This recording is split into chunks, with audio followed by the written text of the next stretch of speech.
Hi, it's Lipstick Gal. Thank you so much for watching today. I need to get ready and I thought we could do it together. I am just pulling out a random smattering of mostly new or things I'm still getting acquainted with, and some things that came in PR recently and things I just picked up yesterday at the drugstore. So it's going to be a mix of high, low, and I'm going to start with this. This is the new product concealer. I have actually really been liking this. I have the lightest neutral shade. It's is it just LN1? Yeah. So I'm just going to go ahead and spread it on my face. Get my hyperpigmentation spots. And I'm going to use it like foundation today. Like, I could pull out the Prada foundation because it's really close by. I think I'm just going to skip it and do this instead. Now that I look like a crazy person, let me just go and pounce it in with a damp sponge. I hope you're doing well. I have been I don't know if lazy would be the right word. Maybe it's more just January got to me. You know, like after the holidays, when there's that little slump emotionally, I was like, I'm so sad.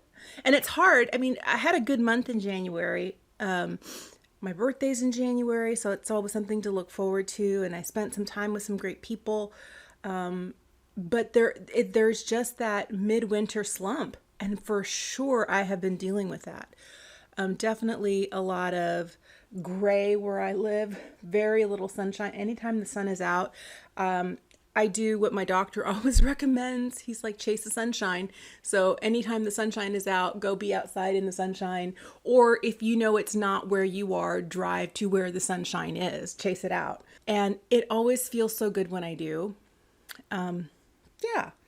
I like the coverage I'm getting with this. I'm going to reach for this. This is the Wonder Snatch Powder from NYX. This is in the shade Sugar Serve. I don't like the packaging. I wish the packaging was different because the product itself is pretty nice.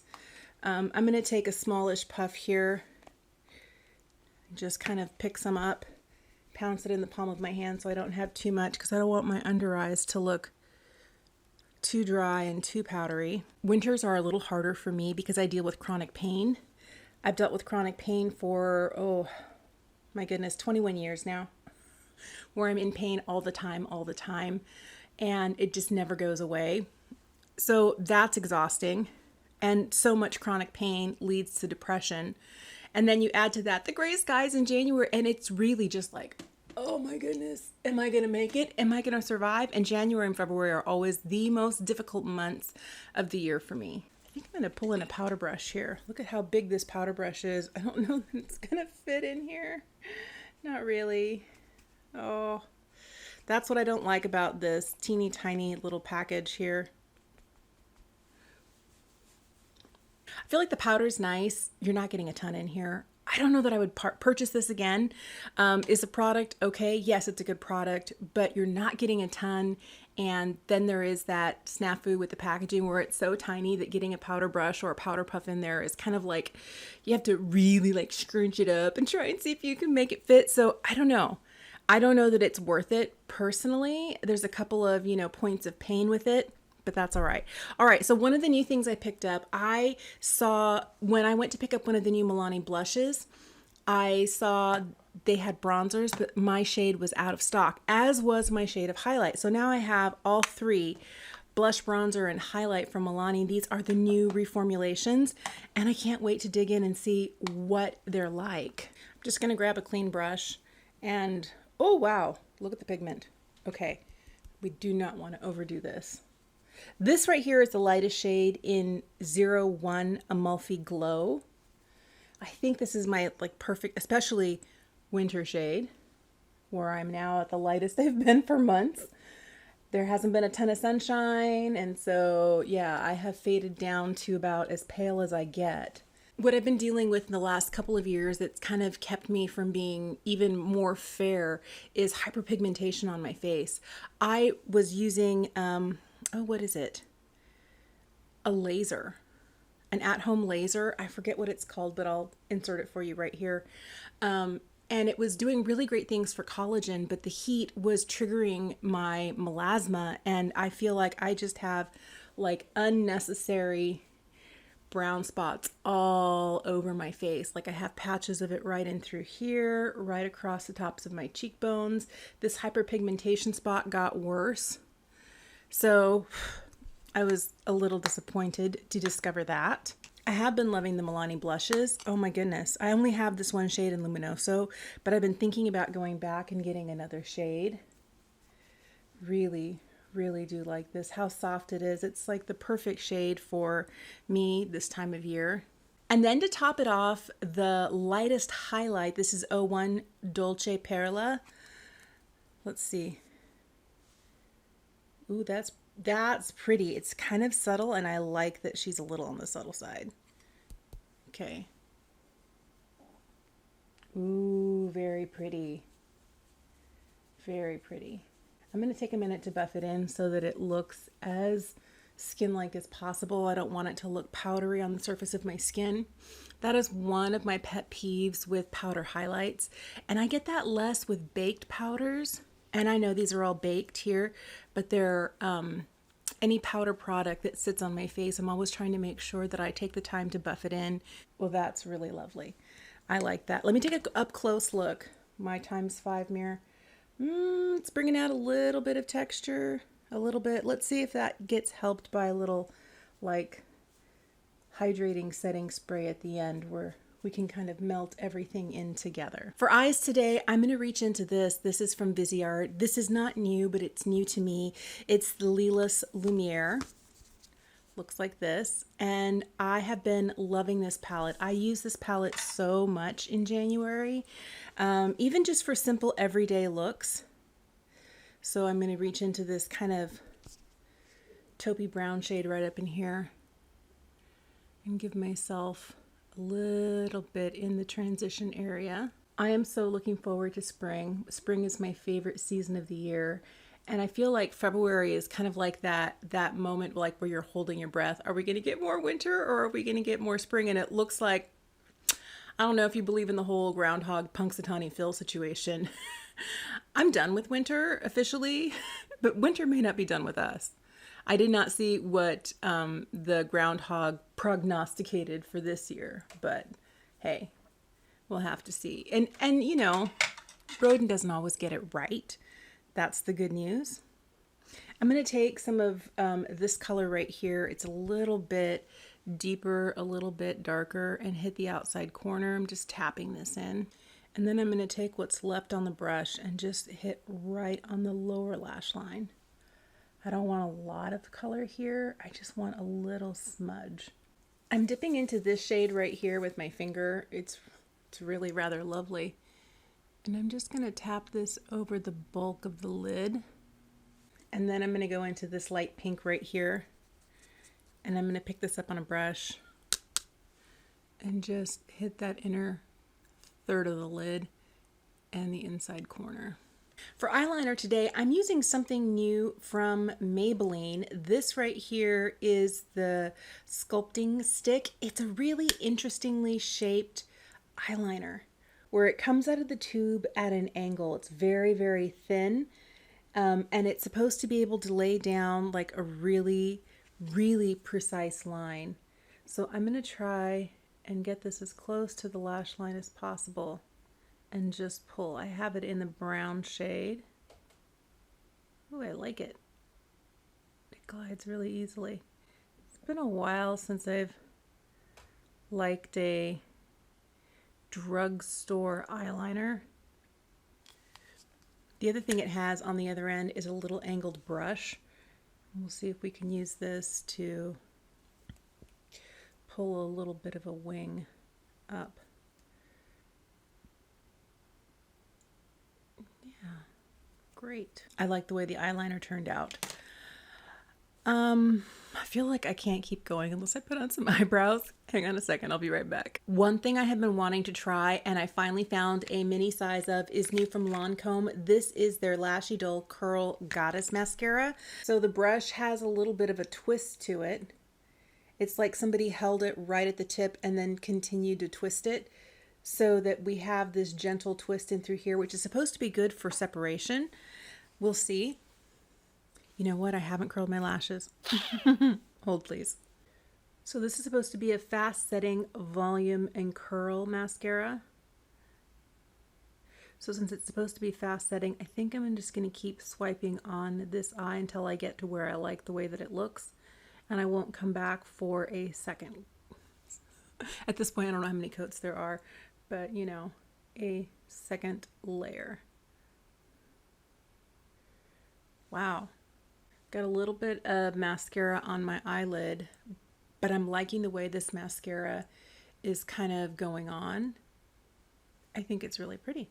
I wish I could apply mascara without constantly getting stuff on my eyelid. That is one of the things that happens to me all the time, and it is so frustrating. And I don't know whether it's the shape of my eye not getting along with the shape of the mascara wand. I don't know, but it's so frustrating. Look, I'm such a mess. We'll clean it up though. We'll clean it up. So for somebody who has really short, straight, downward pointing lashes, I really like the way this is making my lashes look. They definitely look lifted and volumized. I was able to, using a small Q-tip, get, you know, some of the mascara off. I should have waited till it was totally dry. If you wait till it's totally dry, then you can use something like this and it just kind of scrapes it off. Whereas this time I was like smudging it in. I was being impatient. What are you going to do? But I feel like it looks pretty good. I'm really, really happy with the way this turned out. All right, let me show you some of the things that were recently sent to me from a new makeup brand. The brand is called Ahora Mexico, and they have some beautiful solid lip serums and lip liners. They also sent me one of their eyeliners, but I decided to try the other one today. This one looks really nice. It's a really pretty warm brown, but it doesn't seem to be like a gel formula, so it's going to smudge. And with my older eyes, I'm not sure that's what I'm going for. But let me quickly show you all of these shades here. 2 lip liners. These are traditional wood clench pencils. There is this red one here. This is their pencil in the shade Roja 02. It's the Háblame pencil, and it looks like this. Here is Rosa 05. We have the Háblame lip pencils, and then we have the Acaríciame solid lip serum. So this one here is in a bright red shade. This one is in Rojo 03. I'll put it right next to the red. But this is the only one out of all of them that has some chili in it to give you kind of like a plump, luscious look on your lip. The one that I have yet to try and I'm really excited to try is this one here. This is Rosa 03. Looks like this. And then there's a Vino 01. And this one's interesting. My youngest was wearing this one yesterday, and there is like a little, can you see a tiny bit of a blue shift to it? It looks so interesting. I have a cat hair stuck to me somewhere. Urgh. I'm going to start with just the nude pink one. This is the Rosa 03. This is a beautiful shade. I think this is one that a lot of people would wear. What's interesting about this brand is they are not just made in Mexico, but they're also steering away from plastic. They don't use plastic in any of their packaging. I love that all of their product came in cute little cardboard boxes. It was so cute. These were just laying in here like this. And I loved like the bright orange of it all, orange and pink. But they also have like their packaging is 100% recyclable. So it's all made out of metal. I think that's fantastic. I really like this shade. I could see myself wearing this today. Let's try on the Vino one. This is Vino 01. It does have a little bit of a duochrome shine and flip to it. I wore the red one yesterday and I absolutely loved it, but it was definitely one of those plumping situations. It felt like I had just rubbed a cut chili on my lip. So if you don't like things that are on the spicy side, this Rojo 03 is not for you. All right, here's the Rojo 03. Oh, I can feel it. It's kicking in. I'm going to wear the original rosy shade today, but I'm going to pair it with one of the lip liners. I'm going to start by putting on the Háblame pencil. I'm trying to fill it in just a little bit. And here's that nudie pink in Rosa 03. Here's the finished look. I like the way that this turned out. I think a lot of it comes from this Lilas Lumiere eyeshadow palette. It is so pretty. So pretty, so pretty. And it is beautiful on the eyes. I like the really kind of soft, slightly cooler look that I got to the eyes. I love how desaturated it is. I like that it's not too intense. The darkest shade we have is right here, and everything else is very soft and ethereal, which for someone like me in the middle of February, where I need softer shades because I'm so pale myself, this is like perfect. I'm also, oh, you know what we're gonna do? It's gonna spray my face to see if I can get down some of the, this definitely looks better after having sprayed it. By the way, I was using the M Cosmetics Divine Water. Love this stuff. This is like my third bottle of it. I always just get a new one every time I go through, but I feel like it helps to kind of take away the powderiness on the surface of the cheek, and this looks less powdery overall. I'm actually quite impressed with the Curl Goddess from Lancome. I feel like my lashes, even though I did use the lash curler with them, they're holding their curl pretty well. That doesn't always happen for me in a traditional mascara. But I like the volume that I'm getting from this. It definitely has some of the volume that you'd get from like a Monsieur Big or from a Hypnose Drama. But this is, I'm going to have to keep trying it and see what it's like after a couple of weeks of having it open. But I think this is really, really beautiful. These are really good additions, the Milani Baked Bronzer and Baked Highlight. I feel like they are a good addition to the other baked products I've had from the drugstore, the ones from CoverGirl, the Milani Blush. I was glad to find my shades in both the highlight and the bronzer, and I feel like it's just enough and not too much. I don't feel like my cheeks are like screaming at me, which I'm really grateful for. I do like the lip products. I like the way that this one feels on the lips. This one feels fantastic. Now, they all have the same texture to them, which is a really lightweight, sort of balmy feel, but only the red one is the one that has that chili enhanced capsaicin that they put in there for a lip plumper. So if you don't like the lip plumping, stay away from the red one. I'm curious to see how long this eyeliner lasts. I feel like I did a pretty good job being able to pull out a wing. I like the addition of the little teeny tiny, other side, brush on the other end. I think that is like a nice addition to this. I feel like it really helped to sculpt the look the way that I wanted it to without having to go in and use my fingernail. I mean, it's not that hard to do, but it's a little bit easier with the brush. I like the way that this look turned out. I'd love to know what sort of products you're reaching for. Are you reaching for the drugged bake store goods like the ones from Milani? Are you interested in maybe a high-end mascara? Are you looking for more indie brands to fill out your collection? Let me know in the comment section down below. Thank you so, so much for making the time to watch today. I hope you have an incredible day, and I will see you again soon. Bye.